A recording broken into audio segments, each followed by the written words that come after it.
కార్తీక శుద్ధ విద్య, దీనినే యమద్వితీయ అని కూడా అంటారు.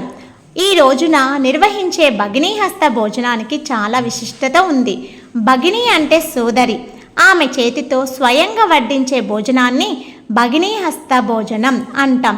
ఈ భగినీహస్త భోజనం సోదరి సోదరుల ఆప్యాయతను, బంధాలకు అద్దం పట్టే ఒక సాంప్రదాయం.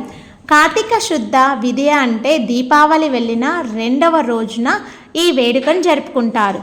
మన పురాణాల్లో కథ ప్రకారం యమధర్మరాజు సోదరి యమున, ఆమె వివాహం అయిన వెళ్ళాక తన సోదరుడిని తన ఇంటికి ఎన్నోసార్లు పిలిచింది.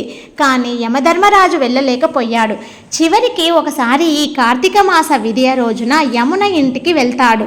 సోదరుడు వచ్చాడని యమున సంతోషంగా పిండి వంటలతో భోజనం పెట్టింది. చాలా రోజుల తరువాత సోదరి సోదరులు కలుసుకోవటంతో ఇరువురు సంతోషించారు. ఆ సంతోషంతో యమధర్మరాజు యమునిని ఏదైనా వరం కోరమన్నాడు. వాళ్ళ దేవతలు కనుక వారు కోరే వరాలు కూడా జన ప్రయోజనాలుగా ఉంటాయి.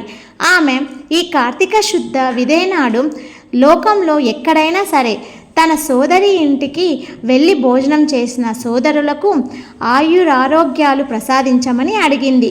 ఈ కోరికగా యమధర్మరాజు సంతోషించి అలా వేడుక జరుపుకున్న వారికి అపమృత్యు దోషం అంటే అకాల మరణం లేకుండా ఉంటుంది, ఆ సోదరి సౌభాగ్యవతిగా ఉంటుంది అని వరాలిచ్చాడు.